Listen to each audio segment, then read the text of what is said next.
Hi everybody and welcome to the Court of Public Opinion. Peter Clayton is behind the camera and providing general, what can we call it, inspiration. Yes, thank you for your responses too, most sincerely. I think we are, now that we are podcasting as well as placing this as a page on Facebook, we're obviously growing our audience, for which we are very, very thankful and pleased about too. Thank you. So if you've just discovered us, it's a funny little program that we do called the Court of Public Opinion from my garage, which is sort of like my hiding place in a way. I'm allowed to be as eccentric as I like down here, and nobody seems to take exception. Well, not yet anyway. Not yet anyway. Before we get into the events of the day, some of the things that I've seen and some of the things that you've pointed out we should be talking about. Happy birthday, March 15. Britons, Henry Rolls and Charles Royce. And also, not that we hear very much about Claude Johnson, but he was involved as well. 1906 was the year. This was the day that their partnership was formalized and Rolls-Royce Limited came into existence. And that heritage, that remarkable, the mystique of Rolls-Royce was born. Should we get a picture of... Well, we will. Just for fun. Doug Parkinson, bless his heart, he was a lovely guy. He dies at 74, 2021. Dear Prudence and lots of other great moments of Australian rock and roll. I don't know why he died, how he died, I don't know. Doug Parkinson. 1892, the first escalator was patented by inventor Jesse W. Reno of New York City. 1892. 44 BC, yes, Julius Caesar is stabbed to death by Brutus and Cassius and several other Roman senators. Politics is a dirty business. On the Ides of March in Rome, Julius Caesar was 55 years of age, 44 BC. Hermann Göring says 100 or 200 church bells are about enough. All the rest will be melted down. 1940. They were obviously a bit short of... Well, what do they make bells out of, Pete? Brass? Oh, well, it would vary, I think. Suppose it were. Well, maybe I need iron for ammunition or something. Or... Well, you know, obviously ringing the bell was not a priority for Herman. Shooting the enemy was way up there over that. English-American actress Elizabeth Taylor. She pops up on my dates very regularly, but then again, she had a lot of anniversaries. She was 32, and she married for the 5th time English actor Richard Burton. He was 36. She was 32. He was 36. They divorced in 1974 and they remarried in 1975. And then I think he married Peter Sellers' ex-wife. These people, I suppose, it's a hobby, isn't it? They just sort of must have something to do, I suppose, so that's it. Cricket master. This is up your alley, Pete. Cricket master. The great Don Bradman receives his knighthood from the then Governor-General of Australia, the Right Honourable W.J. McKell, at the investiture in Queen's Hall, Parliament House in Melbourne, 1949. The first internet domain. Now that is interesting. The first internet domain name. Imagine being the very first to have a domain name. It was, by the way, symbolics.com. Symbolics.com is registered on this day in 1985, which is not so long ago when you think how far computer science and all that stuff has come very quickly. very quickly. Did you hear about that Bank of Silicon Valley? Second largest bank in America has gone under. I might have some more to say about that tomorrow if I get the time. What else? Oh, Benjamin Spock, American pediatrician and writer, The Common Sense Book for Baby Care. He dies at the age of 94 in 1998. I had him on my program a few times, and he was very adamant about all of the things that he talked about. He was a very kind of black and white man about bringing up children. He obviously had an influence on bringing up far more children than I ever did, so you'd have to bow to his superior knowledge, but he was quite devout. And then towards the very end, I remember reading the fact that Benjamin Spock had openly admitted he had got everything wrong. And I thought to myself, my God, now he tells us, yes, there's sort of millions and millions of mothers and fathers all over the whole world have been following slavishly his book, and now he says, whoops, I got it all wrong. Dear, oh dear, oh dear. William Lamb, 2nd Viscount of Melbourne, Prime Minister of the United Kingdom, was born in London, 1779. William Lamb. Don't know much about him. Rodney King riots begin. 4 officers of the Los Angeles Police Department charged with excessive force over the beating of Rodney King, 1991. Now, a lot of people, one way or another, have asked me to explain what was the law that was being inflicted upon innocent people that turned out to be, thanks to Michael Abbott QC, exposed as non-existent. This is all about, all brought up, at least on this program, by the Robodebt Royal Commission, which, by the way, wound up on Friday, but had been rattling on and on and on for a long time. I can explain the law, but it's a bit difficult to follow. Clearly, the Rudd government was fining and putting people in jail for Centrelink fraud. It was based, or the charges were based on, and not just charges, but humiliation, vilification. People had a terrible, terrible time, publicly humiliated. They were called Centrelink fraudsters. It was all based on a law that didn't exist. Now, that law was that people had to ring Centrelink or otherwise tell them if their financial circumstances changed. When the law actually said, when questioned by Centrelink, you have to truthfully account for your financial circumstances.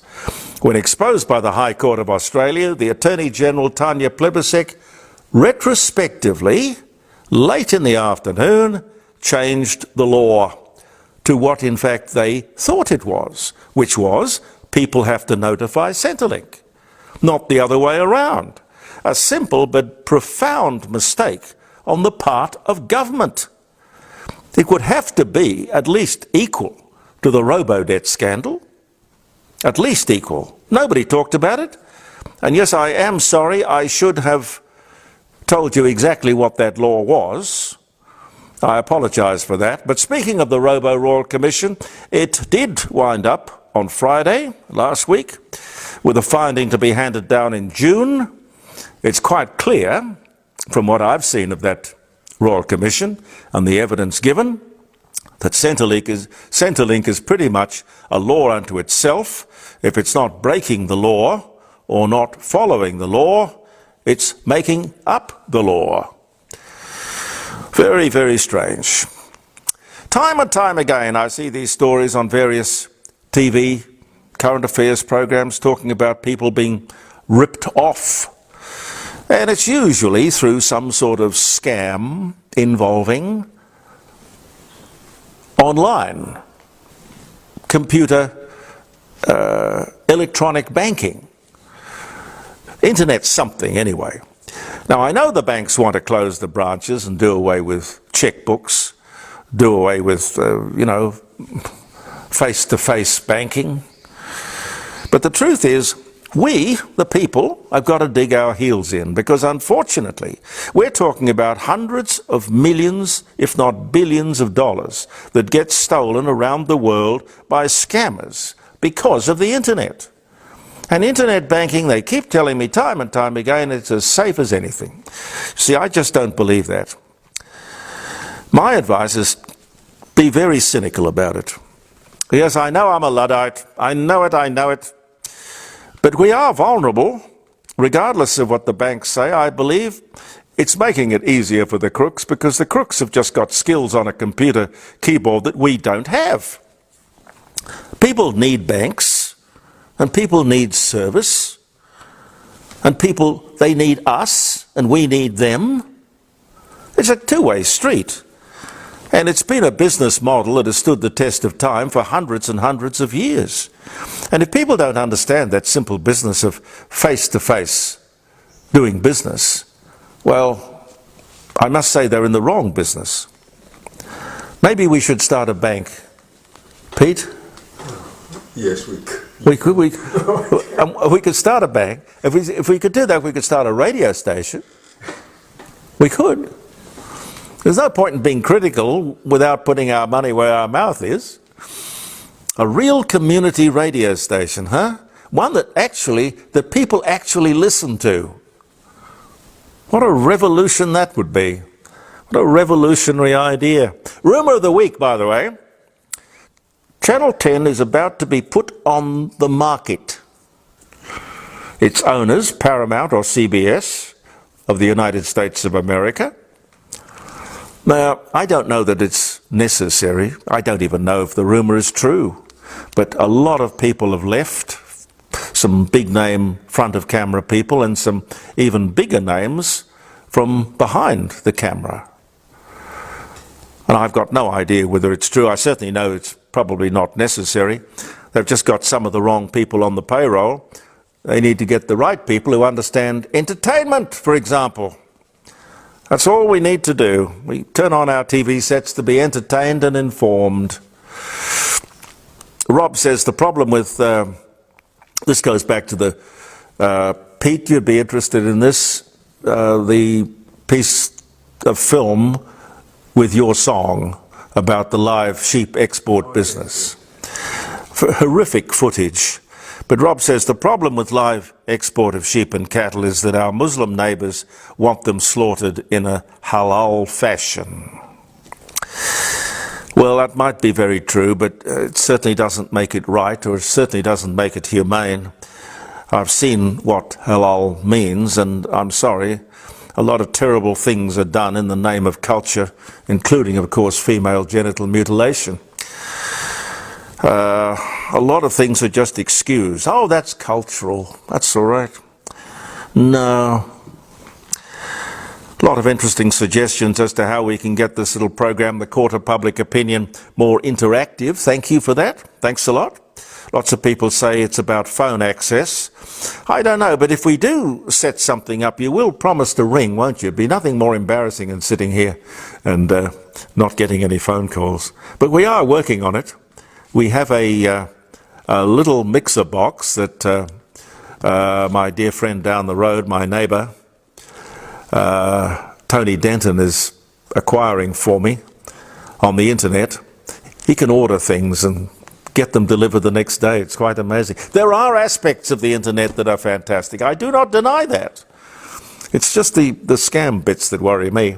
Anyway, this is a marvellous little thing that only about the size of a shoebox, yet it really is as effective as that huge desk that I used to sit in front of at 5AA, and one way or another it's either been a Paul Kirk desk or it's been a Klotz Vardis, which is the one at AA.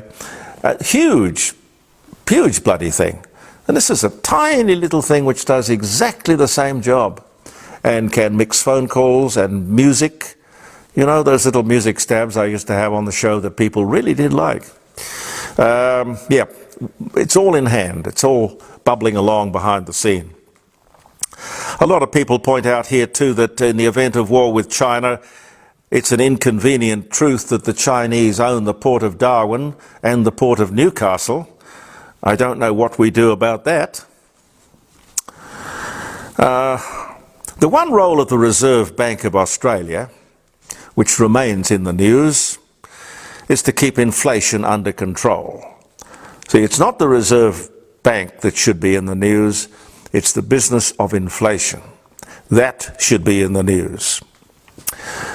These people who are calling for Dr. Philip Lowe to be sacked as the head of the Reserve Bank, I think must be mad, because what do they want him to do? Do they want to employ somebody who will not do his job? Somebody who will not put downward pressure on inflation? Now, I have never met Dr. Lowe, I know nothing about him, but the truth is, people in his position all over the world are doing exactly the same thing. For him to get criticism for doing his job is just unbelievable.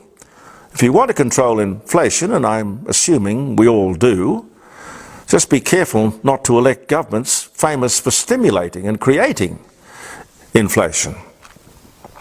Origin has announced the cost of electricity is going to go up 20% this winter.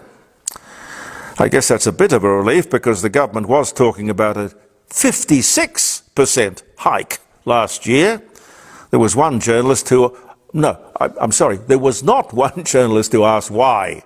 Why is it going up 56%? It would seem like such a very simple question. Why? You remember my argument, the cost of electricity does not have to go up at all. The whole country could be free of high power bills, any shortages and any restrictions. And if zero emission is the big deal, well, we simply double our forests and grasslands. Easy. And a beautiful way of doing it too. Unless, of course, what you really want to do is create economic havoc. I think the Greens would like that. And the Greens, they're kind of disingenuous, aren't they? With a name like the Greens, you would think that they'd be in there at 100 miles an hour talking about reforestation and planting more trees. But I don't hear them talking about that. Look this up, by the way. This is truly fascinating. 34 million years ago, the Earth was a hothouse planet, caused by the huge amount of carbon in the atmosphere. Now, this carbon was somehow drawn down and deposited in the Great Southern Ocean, somewhere near Antarctica. Scientists have known about it for decades, but they didn't know exactly where to look for these huge carbon deposits. Well, now they have found them. They have found them. When I say them, it is really a huge carbon deposit. It's about the size, it says here, of New South Wales. It is 2 kilometres thick, deposited or sequestered on the floor of the Great Southern Ocean just near Antarctica. Now, when this event occurred, and we don't know why, 34 million years ago, there was a huge change in the global climate. We literally went from a hothouse to an ice age. They hope that this discovery is going to lead to a better understanding of climate change. One thing this report failed to point out is that when all of this was happening, all of this stuff, the climate suddenly and violently changing, there was no involvement of mankind, which again makes my point. The climate is always changing, regardless of and independent of mankind. Change is totally natural and always with us, and we have been adapting as humankind for millions of years. That's one of our great strengths. We can't fight nature. Part of our great success has been that we've been able to go along with nature. In other words, we have evolved. Evolution. What the lefties are trying to do with their climate change emergency, of course, is to do nothing about the climate. It's all about the economy, redistribute wealth. And if we can't see that for what it is, ladies and gentlemen, we are stupid. Caroline sent me a lovely picture of a helicopter, satirical picture of a helicopter hovering above a wind turbine, and underneath it the picture says, "Don't mind us, we're just burning 300 gallons of jet fuel to de-ice this clean energy wind turbine." Thank you, Caroline. You know, the joke is really that the construction of those wind turbines takes more energy than they will save in their 20-year productive life. So I don't know about the logic, I really don't. And just one other little thing on the climate.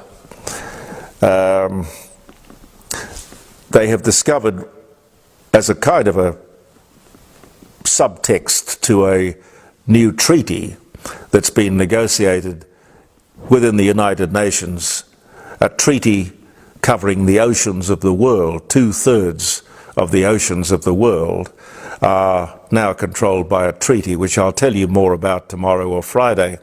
But there's just a wonderful little line which kind of snuck through. Nobody picked up on it. Nobody asked a question when they were talking about the oceans of the world, that the high water mark and the low water mark of the oceans has not changed. How does that fly in the face of islands in the Pacific claiming huge amounts of money as compensation for the locals getting their feet wet? Climate change, all these greedy, industrialized nations causing massive climate change, and the oceans are rising. No. But again, I say, there it is, scientifically stuck right in front of the journalists of the world, and not one of them said, "Oh, that's interesting." It is amazing. Thank you for viewing the Court of Public Opinion. I'm Jeremy Cordeaux. Peter Clayton and I will be back tomorrow. Believe in yourself. Goodbye for now.